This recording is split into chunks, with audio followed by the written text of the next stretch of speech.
असलाकुम YouTube family, welcome to back taste and passion. अज मैं तुहाडे नाल छोटा जिहा व्लॉग शेयर करन लगी हाँ जी। ना अज बनाया सीगा गाजर का हलवा। वीडियो मैं नहीं बना सकी लेकिन खांदे होए दी बना ली सीगी। ते नाल ना मेरी अम्मी ने अम्मी नूं मैं कहा कि ना कोई अच्छी चीज़ पकाइए, तो मेरी अम्मी कहती चल मैं ना अज सूजी का हलवा पकानी हाँ तो तू वीडियो बना। मैं सूजी का हलवा मेरी अम्मी बना रही सी ते मैं नाल नाल वीडियो बना रही सीगी। ते ना हलवा माशाअल्लाह बहुत अच्छा बनाया सीगा मेरी अम्मी ने। मेरी अम्मी के हाथ च बहुत बरकत आ, थोड़ा जिहा भी खाना पकावे ना तो च बरकत पै जाती है माशाअल्लाह। ते इत्थे मेरी अम्मी ने ना अद्धा किलो घ्यो च 2-3 इलायचियाँ डालतियाँ सीगियां। छोटी वाली इलायची डाल के उन्होंने घ्यो नूं चंगी तरह गर्म करन तो बाद अंदर अद्धा किलो सूजी डालती। सूजी की इन्नी की भुनाई करनी है कि जो ब्राउन होना शुरू हो जाएगी ना, हल्की पक्कन की खुशबू आना शुरू हो जाएगी तो समझो कि सूजी की भुनाई हो गई है। सूजी की भुनाई मुसलसल जो भी कोई मिठाई पकाओ मिठा पकाओ तो उन्होंने मुसलसल हिलाना पैंदा चम्मच नूं ताकि वह सड़ ना जाए। तो तुसी ना जो हांडी पकाओ ध्यान दे नाल पकाओ। तो इत्थे जो भुनाई की सूजी की खुशबू आने लगी तो फिर मैं ना मेरी अम्मी ने थोड़ी जी सोगियां डालतियाँ।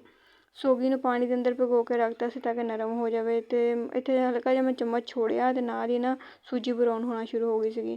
तो अद्धा किलो सूजी के अंदर अद्धा किलो ही चीनी डाली आ तो इहदे नाल ही मिठा बनना वा। तो चीनी जिन्नी खुली पेगी मिठास उन्नी आएगी। तो ना इदां ही रिश्तियां च हुंदा वा, जिन्ना तुसी अच्छा बनोगे तुहाडे रिश्ते अच्छे बननगे, लोग तुहाडे नाल मुहब्बत करनगे।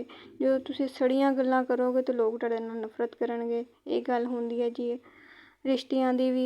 तो इत्थे बनाई चंगी तरह फिर मैं मुसलसल चम्मच हिलान लग गई सीगी। तो इत्थे देखो हल्की जी सूजी ना ब्राउन हो गई, 1 मिनट मैं चम्मच छड़िया तो इत्थे ना नाल ही सूजी का हलवा गाढ़ा होना शुरू हो गया। उन्हें घ्यो छड्डना शुरू करता तो इसदा मतलब कि यह पकना शुरू हो गया वा। तो इसदी भुनाई भी अच्छी तरीके तरह हो चुकी है। अगर तुहानू मेरा अज का व्लॉग अच्छा लग्या तो इनू लाइक शेयर तो सबसक्राइब जरूर करियो। अल्लाह तुहानू भी तुहाडे खाने च भी बरकत देवे तो साडे खाने च भी बरकत देवे, आमीन सुम्मा आमीन। मेरे चैनल नू लाइक सबसक्राइब शेयर जरूर करिया करो, इहदे नाल मैनू पता चलदा कि तुसी मेरे नाल किन्नी कुछ मुहब्बत करदे आ।